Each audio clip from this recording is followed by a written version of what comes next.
sky, and the trees are like demons. You offer me light, give me light to stay high.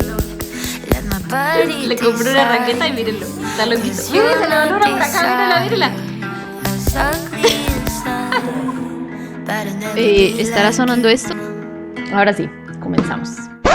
Bienvenidos a Eudaimones a un nuevo video de esta semana. Nos disculpamos por el retraso y porque estas semanas no les hemos subido ningún tipo de contenido. Sin embargo, para aquellos que nos siguen en Instagram, allá nos tienen con historias todos los días. Y si no nos siguen, el tema de hoy compete a algo que nos pasó en Instagram y fue específicamente esta publicación que hizo la Radio Nacional de Colombia la semana pasada, en la cual ellos abrían un debate acerca de si los maestros o las personas que están enseñando lectura en los colegios o en los espacios destinados a la lectura, al no ser lectores, deberían ser las personas aptas para enseñar lectura. Y les preguntamos a ustedes qué opinaban acerca del tema y del debate y qué proponían respecto a esta problemática que estamos viendo actualmente en Latinoamérica. Y que por cierto, ChatGPT se olvidó de Haití, no sé por qué, qué raro que en este caso se haya olvidado Haití justo en pleno, imagínense. Le pregunté por los países de Latinoamérica y le dije, ¿y Haití no es de Latinoamérica? Y dijo, ay sí, qué pena, me olvidé de Haití. ChatGPT es re racista. El video va a ser un poco largo porque de hecho vayan por un cafecito, por un tintico, por algo, porque nos vamos a demorar el día de hoy. De una vez les tiro la conclusión. Esto necesita un cambio de paradigma, así como ocurrió en pleno siglo XVIII con Kant. Esto no necesita ni cambiar las bibliotecas, ni cambiar una ley, ni cambiar nada. Esto es simple y llanamente un problema de conceptos y de paradigmas, y para eso estamos nosotros, los filósofos. Entonces vamos a comenzar con lo primero, los ministerios. Yo realicé un análisis acerca de los nombres de los ministerios en los países que compone Latinoamérica, y todos los países de Latinoamérica, con excepción de Uruguay, son ministerios que competen netamente a la educación, hablando de educación como formación o escolarización. De hecho, hay unos ministerios que en específico se encargan y se llaman educación y profesionalización, o educación pública en específico, o todo lo que concierne a las etapas de escolarización. Entonces, ¿por qué quiero que veamos la parte de los ministerios? Así como se llama el Ministerio de Educación, asimismo, eso es lo que ustedes van a dar por supuesto de qué ocurre en nuestros días. En este caso, la educación. Como el Ministerio de Educación se encarga de los asuntos de educación pública, quizá algunos de privadas, pero más que todo en torno a la profesionalización o formación escolar. Pero la educación no es solo lo escolar, también le incumbe a muchos otros ámbitos, como es el cultural, el artístico, el religioso, incluso en deportes e incluso el de la familia.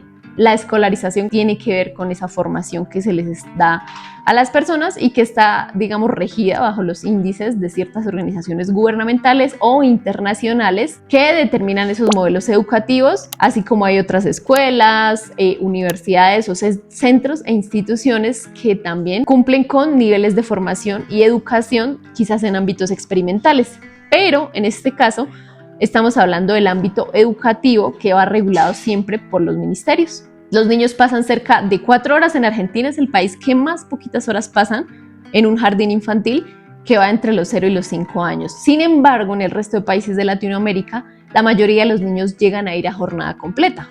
Digamos que son 8 horas en promedio diarias a la semana y 5 días a la semana. Son aproximadamente 40 horas semanales que están yendo los niños a la escolaridad de 0 a 5 años, imagínense ya desde primera infancia, y pues ni que se diga de ahí en adelante, de los 6 hasta los 25 podríamos hacerlo. La mayoría de los que van a educación superior, que hacen técnicos o que hacen tecnólogos, todos van a empezar a ir a jornadas completas de 8 a 9 horas diarias en un colegio. Bueno, ese promedio en el que van los niños, niñas, adolescentes a los colegios es un promedio aproximado de como el 23,8% es lo que gastan de tiempo en sus vidas en la escolarización, al menos hasta los 18 años. Es el 23% de su tiempo lo que se educan en centros escolares formativos oficiales.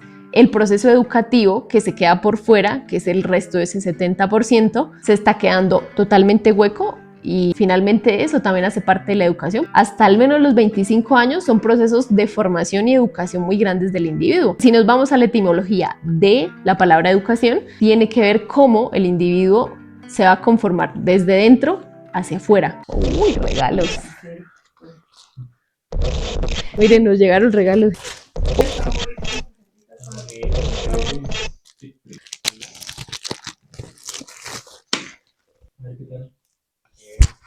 Gracias, Laboratorio Sigifred.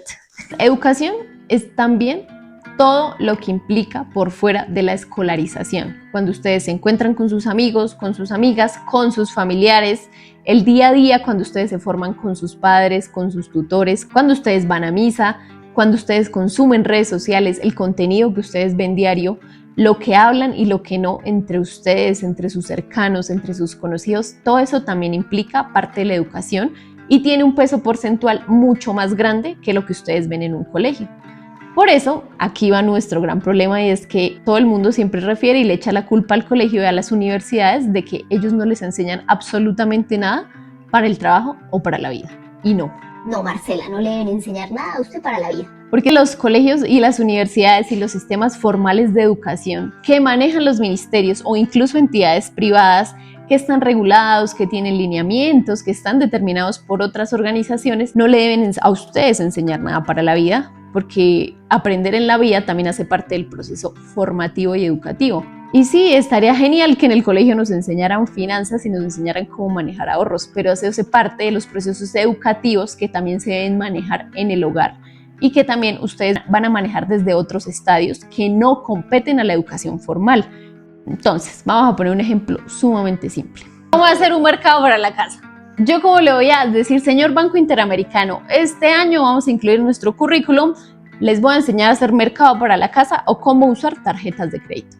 Yo cómo voy a explicarle a ellos a medir cómo usar tarjetas de crédito si para pasar sobre ese tema yo primero les tendría que explicar cómo teóricamente funciona el dinero y por qué una tarjeta de crédito tiene que ver con la función social del dinero. Eso es teoría. Pero dentro de los currículos escolares, incluso las personas que se dedican a hacer los planes pedagógicos educativos no pueden incluir eso como una materia en particular. ¿Pero qué vamos a hacer con eso? Yo como le digo, señor Banco Interamericano, es mejor que yo les enseñe eso a que yo les enseñe sobre la teoría social de qué es el dinero.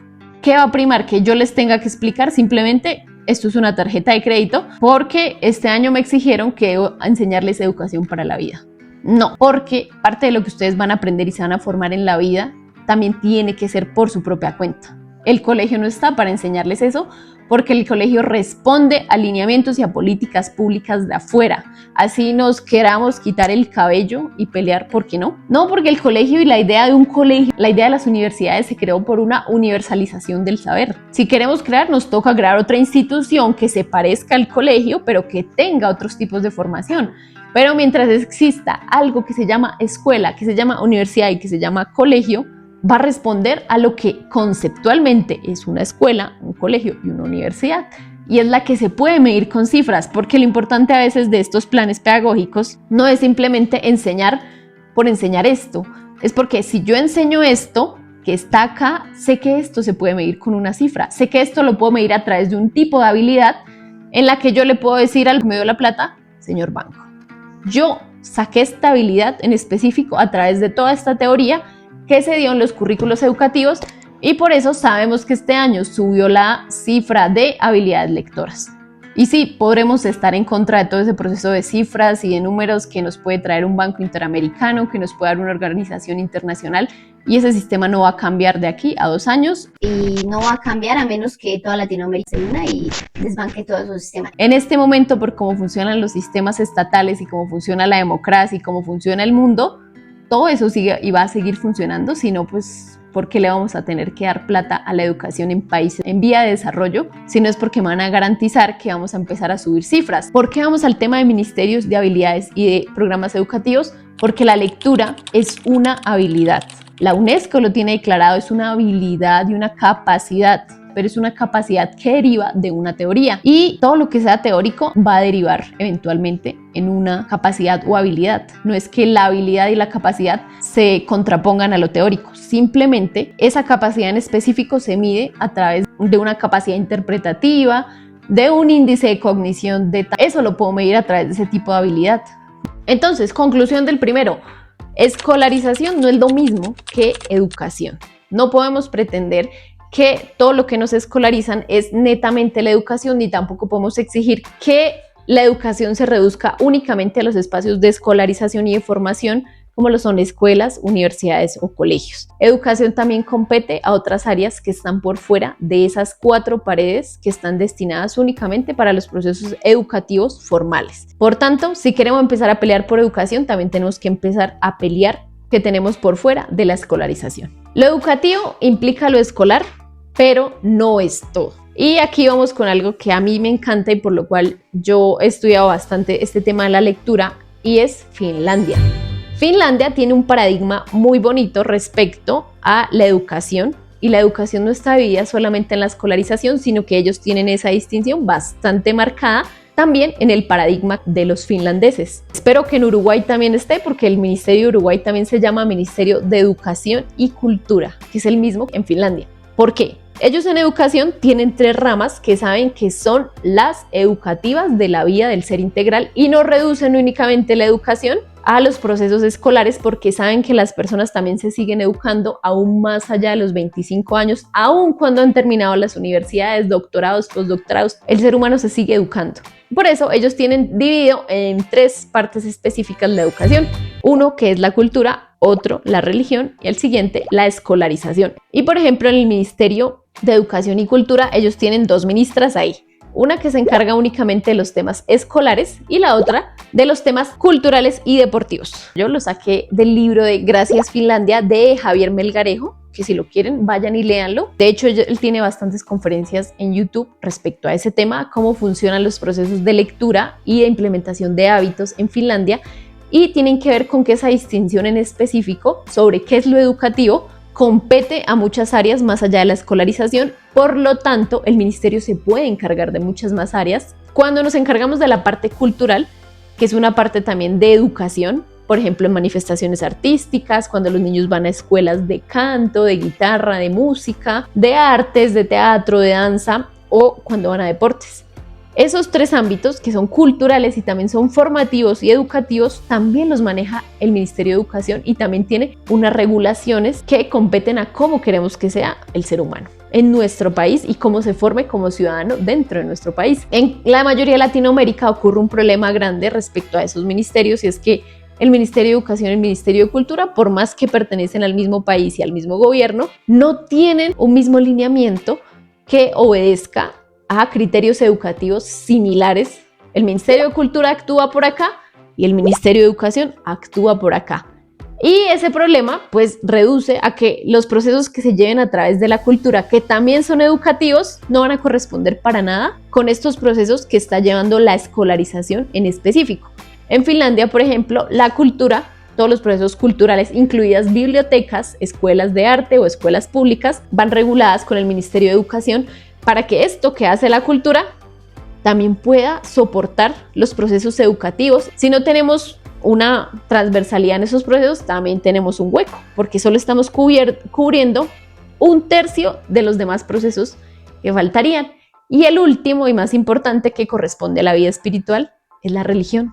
La religión debe llevar también un criterio que ayude a que la cultura y los procesos de formación o escolarización también puedan ir de la mano los 3. Por más que sea un lugar laico, la religión también fomenta y educa de cierto modo el espíritu de la mayoría de las personas. Y por más que sea el país más ateo del mundo, hay algo espiritual que los guía, sea filosofía, agnosticismo, sea algún criterio budista, alguna cosa hippie, alguna Krishna. Esto también lo está formando y lo está educando a usted. Y eso que esté haciendo ahí también va a competir y tiene que reforzar las otras 2 áreas educativas del país. Y en Finlandia, por ejemplo, el fomento lector va en los 3 estadios educativos. El primero, pues el escolar, obviamente, dedican horas exclusivas para la lectura. Sin embargo, en el cultural, que es el que maneja las bibliotecas y se encarga también de todas las escuelas artísticas, también fomenta desde ahí el proceso de lectura. Y finalmente, en la religión, allá son protestantes, ¿verdad? Ese es el de Martín Lutero. Protestantismo. Sí. Ellos son protestantes. Lo de Lutero les dice, lean ustedes la Biblia, por eso yo las tradujo y se las traigo y se las saco aquí a la calle. Léanla por ustedes mismos y no dejen que se las interpreten los padres y los vicarios. En Latinoamérica, ¿qué pasa? Tenemos una religión muy apegada al catolicismo. ¿Quién lee y quién interpreta la Biblia? Los padres, los vicarios, Y no es nada en contra de la religión, pero ese fomento sobre qué tipo de cristianismo llegó a qué países también hace que los procesos lectores se entorpezcan, porque aquí el que lee es el padre. Y sí, a veces en los ritos de la misa se paran ciertas personas a leerlo, pero ¿quién interpreta la Biblia? El padre. Quien da el evangelio y dice, esto fue lo que dijo aquí San Marcos. Lo dice el padre, lo dice el vicario y lo dice la única persona que está autorizada para interpretar la Biblia.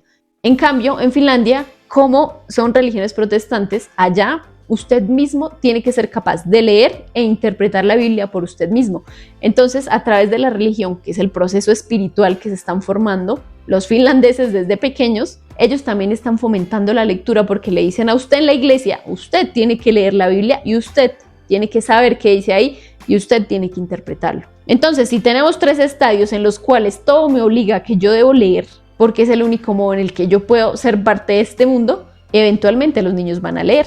Eso nos conlleva ahora sí al segundo punto, algo muy importante que dijeron en los comentarios y que nos pegó muy feo y que la verdad yo sí me enojo fuertemente con eso, es que falta que la lectura sea más llamativa, Que la lectura sea más bonita, que haya mejores profesores, que no la hagan más entretenida, que no la hagan más divertida. No, eso no falta, eso no es necesario y eso no es una necesidad para que la lectura se aprenda. Vamos a hablar de el esfuerzo y las metodologías que tanto se cree aquí, especialmente en Latinoamérica. Ocurre un fenómeno muy chistoso aquí en Latinoamérica que tiene que ver contra ese antiacademicismo europeo que aquí nunca hubo. Resulta que se ve la educación a través de un proceso pedagógico que también incumbe a la lectura, porque la lectura hace parte de esas herramientas y habilidades que en lo educativo se fomentan todo el tiempo, y es el leer. El leer mismo como esa capacidad que usted tiene que hacer todos los días en su cuaderno, el leer los enunciados, interpretar, todo ese proceso de la lectura está todos los días en los procesos formales de educación o de formación y escolarización. Pues resulta que la mayoría de comentarios eran en torno a que es que la lectura se hace muy tediosa, la lectura se vuelve aburrida y por eso a los niños no les llama la atención. La lectura no tiene que ser llamativa y no tiene por qué ser el juego de entretenimiento más divertido de todos. El volverla eso, entonces va simplemente a decirle al niño, esto es un entretenimiento más, así como lo tiene usted en el juego, en el celular, vaya a la lectura porque es entretenida. Pues finalmente, ¿por qué queremos que los niños lean? Es como una frase que está todo el tiempo en la cabeza de la mayoría de las personas, no es Que todos debemos leer más, todos debemos tener mejores hábitos lectores. en las calles, en la televisión, en redes sociales, en muchos lugares se nos empieza a inculcar esa idea de que debemos leer más. Por supuesto, que ya todo el mundo lo cree. Nadie me puede decir a mí que la persona que diga, ay no, que no lean más, porque ya todos tenemos el supuesto de que todos deberían leer más. Es cierto, es que se tiene esa idea, no lo dicen los papás, no lo dicen los maestros, no lo dice todo, absolutamente todo el mundo, lo pelean en la calle, todo el mundo pelea porque es que se debe leer más. ¿Para qué? O sea, ¿para qué debemos leer más? Resulta que algo muy chistoso, miren, que en la mayoría de países en Latinoamérica, es que es muy chistoso lo que se hace como académicos. Como les dije, que la lectura era una habilidad que a nivel general tenemos que mejorar por índices por ser países en vía de desarrollo, pues resulta que para mejorar esos índices, lo único que estudian aquí los académicos en Latinoamérica es cómo mejoramos el proceso de cognición de la lectura. Creen que la falencia que tenemos en este momento en Latinoamérica es porque no llegamos hasta el estadio de cognición, comprensión de la lectura. No es simplemente el reconocer letras y saber ahí qué dice, sino el estadio comprensivo Para leer los grandes clásicos. A ese estadio es al que quieren llegar la mayoría de académicos y es al que la UNESCO, digamos, que le apunta a que la mayoría de los países suban esos índices. Como le apuntan a eso, los académicos y estudiosos en nuestros países simple y llanamente se dedican a ver cómo fomentamos esos índices. Se enfocan en cómo mejorar el índice de comprensión, cognición lectora. No obstante, no miran las prácticas lectoras por fuera, que es el ambiente entero que compete a la lectura. La lectura no es simplemente aquí, cuando yo estoy leyendo el libro y ya. No es un proceso individual que me corresponde solo a mí como individuo. La lectura también compete un proceso colectivo en el cual yo me puedo rodear de individuos. En Finlandia, la lectura empieza a subir y es porque todo el mundo empieza a leer. Y sí, todos dicen, ay, es que mis papás deberían ser el ejemplo para que yo lea. Mis papás deberían fomentarlo, en mi casa debería fomentarse. Si yo veo a alguien leyendo, yo voy a leer. Mentira. No se trata de eso, no se trata de que si yo veo a más gente leyendo, yo me voy a sentir presionada. No. Se trata de crear un entorno en el cual los libros me hagan sentir a mí parte de la comunidad. Y no los libros porque me vean leyendo, es lo que digan los libros. Entonces no se trata solamente de que yo vea a todo el mundo leyendo y entonces ya inmediatamente por eso yo voy a empezar a leer o los niños van a empezar a leer. Se trata de que los ambientes lectores también hablen sobre lo que está en los libros. También se discuta sobre lo que está en los libros y que el modo de integración mío en la sociedad sea porque todos estamos leyendo libros. No es simplemente la presión social de que veo a mis padres leyendo y ya. Si mis padres son un par de académicos que leen solos y en la vida hablan de libros conmigo en la mesa, tampoco yo voy a leer. La lectura como proporciona un ambiente de ingreso a la sociedad del niño. Si no lo tenemos en la casa, si no lo tenemos en una biblioteca y si no lo tenemos en un colegio, en el que los maestros no hacen un proceso extracurricular, en el recreo no se habla de libros, no se habla en el descanso, no se habla en el almuerzo, nadie conoce nada de libros, ¿a mí por qué me tiene que importar que yo vea a mis maestros leyendo? Si mis maestros no me hablan sobre esos libros, si mis compañeros no me dicen, miren lo que se leyó el profe, me lo va a leer yo y voy a hablar con el profe sobre ese libro. No importa si no hay un proceso en torno a lo colectivo sobre los libros. No es solamente que hayan espacios, no es solamente que se promulgue la lectura, es también que implica lo posterior a que yo esté leyendo como persona individual.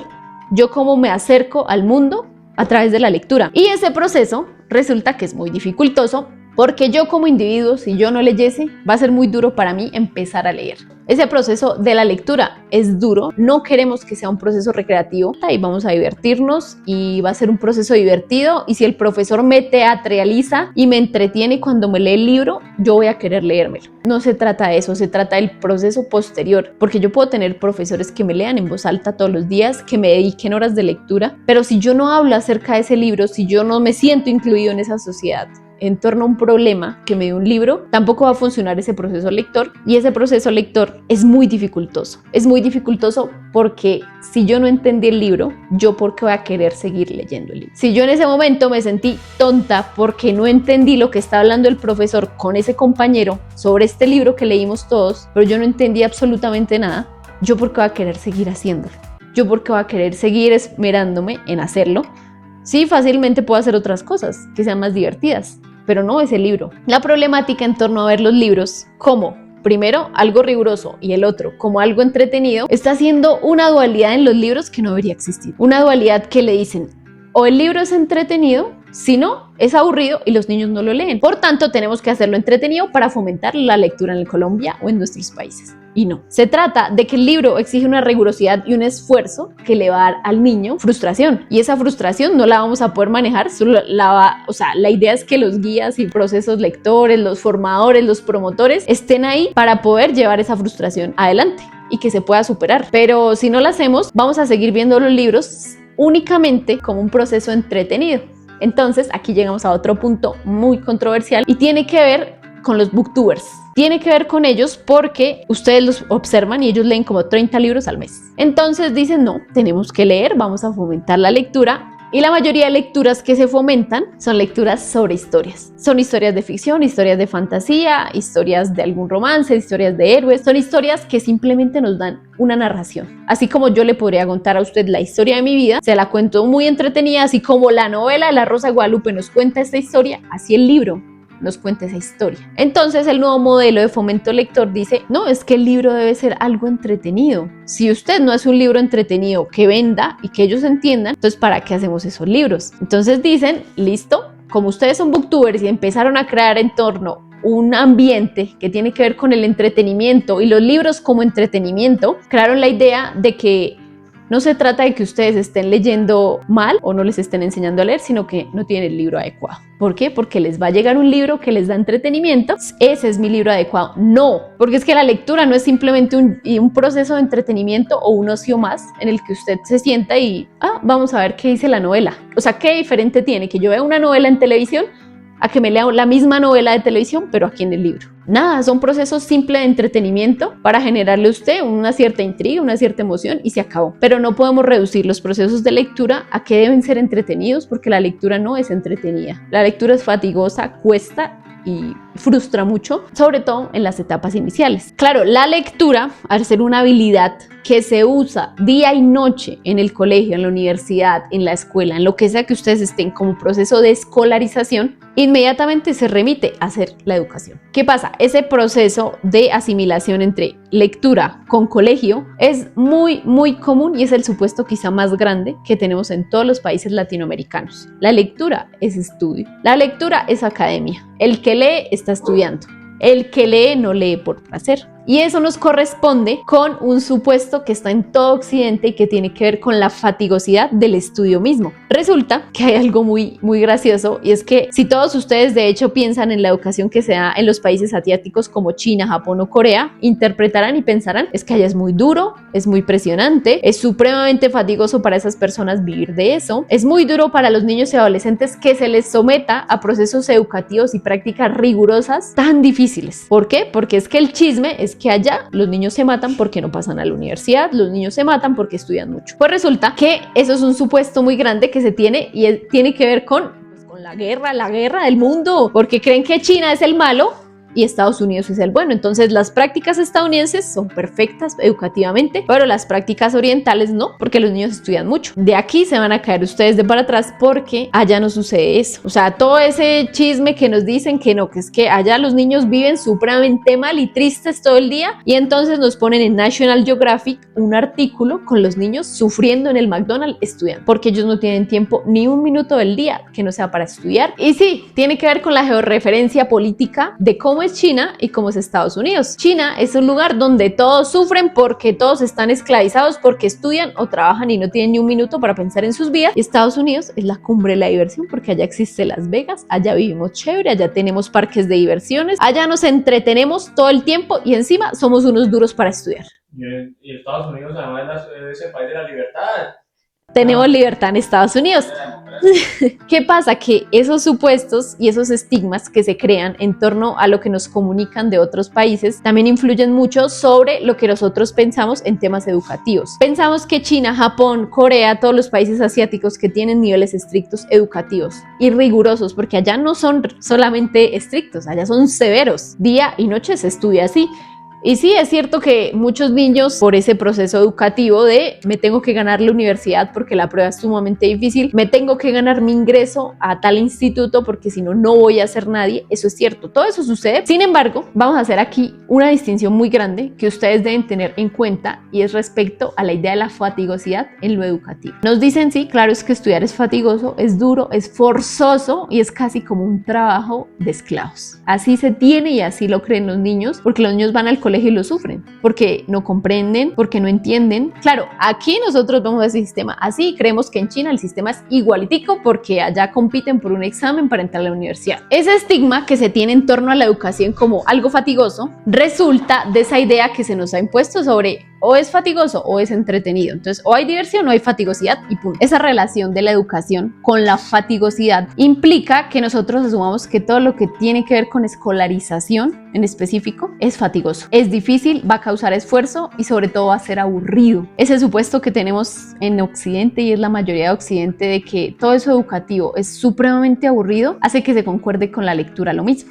Pero ¿qué pasa? En China y en los países asiáticos, bueno, en China no estoy segura, pero en la mayoría de los países asiáticos, el proyecto de vida de las familias gira en torno a la educación del hijo o de la hija. Es algo en lo que ellos se sienten incluidos a través de la educación a ser parte del núcleo familiar. Caso contrario que sucede en la mayoría de países latinoamericanos por obvias razones económicas, y es que aquí al niño, al adolescente, a la niña, a todos ellos se les incluye al núcleo familiar a través del proceso de usted tiene que aportar algo al hogar. ¿Usted va a estudiar? Sí, pero es porque usted va a estudiar y va a ganar más plata para aportarle al hogar. Usted va a trabajar porque va a aportar al hogar. Entonces, ese modelo de inclusión familiar en los países latinoamericanos por la situación económica se hace a través de la inclusión económica, no a través de la inclusión educativa. En China, el núcleo familiar gira en torno a el niño va a estudiar.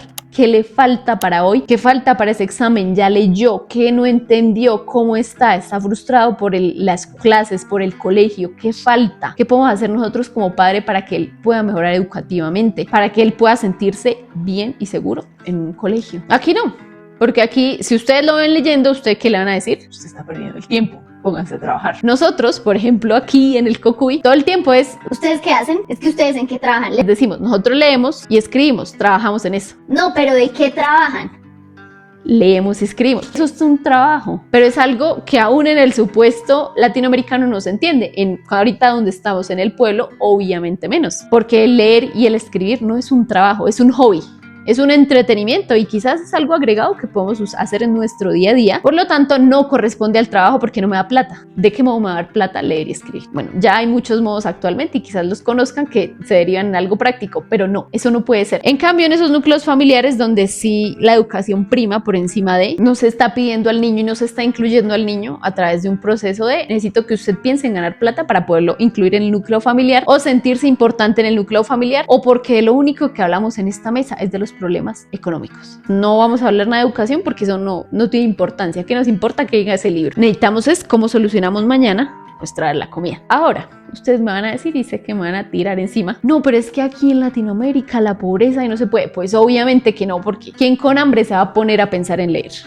No obstante, ustedes tienen también la responsabilidad encima porque sé que si ustedes me están viendo y sé que si ustedes me están comprendiendo y llegaron hasta la mayoría de este video, es porque también tienen la misma capacidad de estar viéndome por internet, por lo tanto tienen acceso a un dispositivo, tienen el tiempo porque se van a echar 1 hora viendo este video, que esto es netamente de entretenimiento, aunque yo les voy a dar cosas que tienen que ver quizá con un grueso de reflexión, es de entretenimiento. Pero si ustedes tienen esa hora libre y se pusieron a escucharme, y tienen un acceso a dispositivo y tienen internet, es porque van a poder entender esta idea y no se me van a ir a remitir a otras realidades que no son la suya en específico. Si ustedes que teniendo la posibilidad de elegir leer día a día, de elegir ir a su casa y cambiar ese discurso en torno a aquí no se incluye solo por economía, sino también porque hay estudio. Y el estudio no es porque me va a dar más plata, si estudio una maestría y un doctorado tengo más plata, sino porque estudio, porque es la educación, porque es la formación que yo estoy teniendo en el mundo. No me pueden decir que ustedes en sus casas no lo hacen, porque el grueso de la clase media y de las clases altas que habitan en Latinoamérica sí pueden hacer esa inclusión en sus hogares. Y son cosas que corresponden netamente a la educación y que no giran en torno al dinero. Y que sí, estamos en un montón de países que obedecieron a un sistema neoliberal, pero no por eso competen netamente al dinero. Y ustedes que están escuchando y que pueden hacerlo en su casa, en girar en torno a discursos que cambien también las etapas y sobre todo los ambientes en torno a la lectura y al conocimiento, no como algo fatigoso, no como algo sacralizado y que me da más privilegio de clase porque yo tengo más culta la vida, porque leo más libros, no, sino la lectura también como un proceso cultural colectivo en el que usted incluya a sus padres, en el que usted incluya a sus abuelos, en el que usted incluya a sus parejas, a sus amigos, a sus primos, a sus hermanos, y les fomenta eso como un proceso cultural, no un proceso que usted está diciéndoles es que usted va a ser mejor persona porque lea. Porque ese es el supuesto. Es que usted si hace esto va a ganar más plata, si usted lee mejor estos libros va a ganar. No tiene que ver con nada de estos procesos utilitarios de usted es mejor persona y usted representa más dinero. Tiene que ver con que es un proceso cultural que usted va a fomentar en torno a y que ustedes también pueden llevar a las mesas de sus hogares a hablarlo y a cambiar ese discurso en torno a el niño solamente está incluido por procesos económicos. Porque en familias donde eso suceda, sí sucede, pero son los extremos de pobreza que tenemos en nuestros países. Y que eso es también parte de lo que nosotros tendemos a hacer aquí en el pueblo, revisando cómo esas prácticas lectoras sí funcionan. Porque si bien la mayoría de académicos revisan prácticas lectoras en ambientes escolares controlados como laboratorios, ¿qué hay de las prácticas lectoras y cómo creamos ambientes lectores en nuestros hogares y en nuestros pueblos específicamente? No solo en las ciudades, porque sabemos que en las ciudades los índices de lectura cambian drásticamente y tienen una brecha mucho más alta que las que tienen estos pueblos. Pero, ¿cómo ustedes lo pueden ir cambiando en sus vacaciones? Ustedes en el día a día, con sus primos, cuando visitan a su familia del pueblo, cuando van a otros lugares. ¿Cómo ustedes también crean discursos en torno a la lectura? Y no discursos que discriminan o excluyen porque usted lee y usted no. ¿Cómo usted también empieza a transformar espacios a través de la lectura como una actividad cultural colectiva que podemos realizar también en la mayoría de los casos? Entonces, ya para concluir y finalizar el video, en la mayoría de los países latinoamericanos, este cambio de paradigma que se debe hacer corresponde enteramente al concepto que tenemos por educación en nuestros países. Al tener un concepto tan sesgado y tan limitado sobre qué es lo educativo, y al decir es que educación es escolarización, es universidades es colegio, cuando nosotros tenemos ese supuesto y asumimos que la educación es simplemente el lugar donde nos vamos a ir a formar en un colegio o universidad, la lectura se vuelve una extensión de esos procesos de escolarización. La lectura se vuelve una herramienta simplemente para estudiar. Por lo tanto, afuera no funcionan los procesos de promoción lectora porque la lectura no va a ser una actividad colectiva jamás en la vida.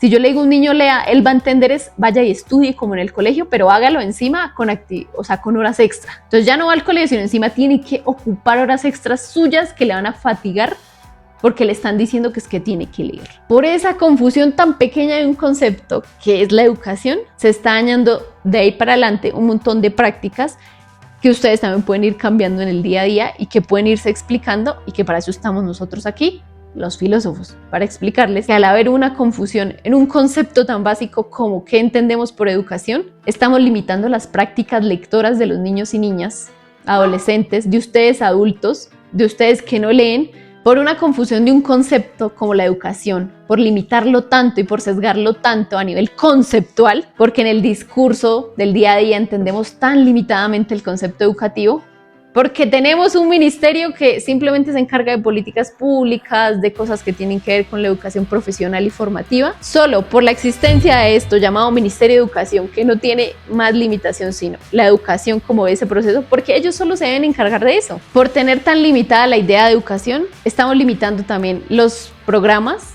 y todo lo que tiene que ver con estrategias lectoras en torno a cómo los niños pueden mejorar esos hábitos lectores, en torno a cómo puede ser más amena en nuestra vida la lectura y no implique un aburrimiento, un tedio, un fastidio o una actividad chocante, y mucho menos una actividad extracurricular de estudio, porque no es estudio, es también una actividad cultural. Entonces, por esa simple confusión es que no podemos fomentar y decirle es que los maestros deben ser lectores para que los niños también aprendan a leer.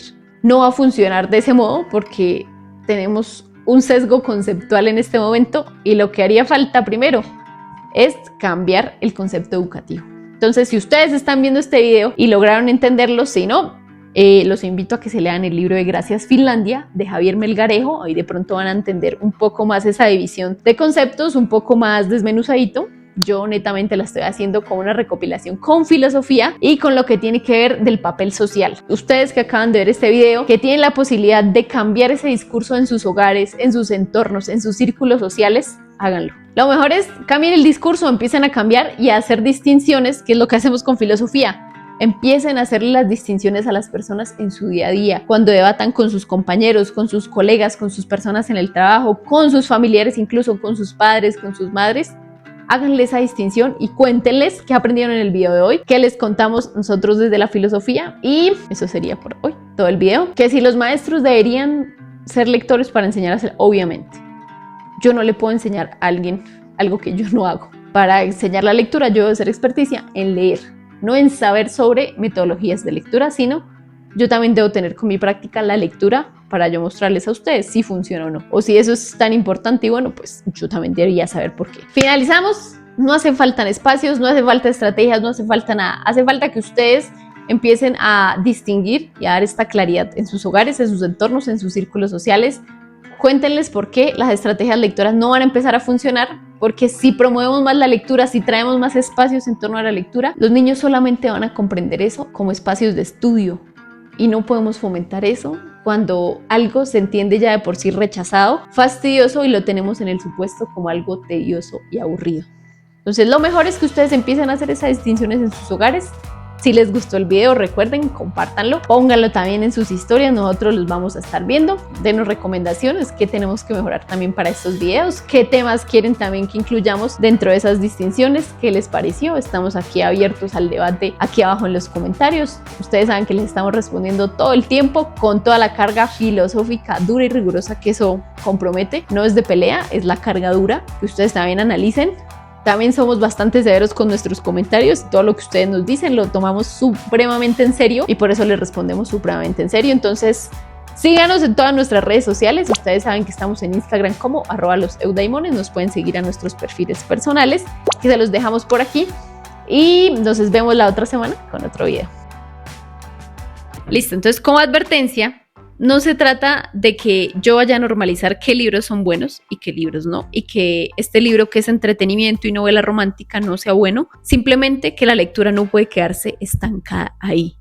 No podemos permitir que la lectura se quede solo en el proceso de entretenimiento que nos dan las novelas juveniles, que los booktubers leen empedernidamente. Tenemos que también hacer que esa habilidad y esa habilidad mecánica que nos hace llegar hasta lo que desarrolla la lectura, que es la habilidad del pensamiento crítico, que es la que sí se mide en los exámenes, en las pruebas PISA, en los IFEX, en todas las pruebas de estado. Necesitamos que se llegue hasta ese nivel y ese nivel no se va a lograr en los procesos de mero entretenimiento. Y aquí me voy a parar duro con el nombre de esta pedagoga sueca que es Ingrid Ekspinsky, se las pongo aquí, porque todo lo que es lúdico se olvida. Por tanto, lo entretenido ustedes no se lo van a guardar para la vida. Simplemente les va a entretener ese momento y ustedes van a querer buscar y reemplazarlo con otra diversión. Si ustedes tanto que pelean y luchan por la vida, eso no se les va a quedar para la vida. La lectura más lúdica y más entretenida no se queda para la vida. Por lo tanto, aquí hago la última aclaración y es: hay que pensar en qué le estamos leyendo a los niños, porque a los niños, a las primeras infancias, hasta los 8 años, se les están leyendo libros que meramente competen al entretenimiento y a cosas visuales, que los niños se pueden entretener con una historia bonita, pero nada que implica procesos de reflexión desde temprana edad. La lectura en voz alta y con esos procesos teatralizados de juego, de que este libro nos trae un jueguito de ronda, eso no es lectura. Son juegos que se leen en libros, pero eso no es lectura. Y esos no son los procesos lectores de entretenimiento que van a hacer que los niños sean lectores. Porque entonces los niños se van a acostumbrar de ahí en adelante a que la lectura sea un proceso de juego, más no un proceso serio y de rigurosidad en el cual ellos puedan verse ahí como individuos reflejados y puedan tener un pensamiento o llegar a un proceso de trascendencia individual en el cual adquieran un pensamiento crítico y un papel en su mundo. Birds in the sky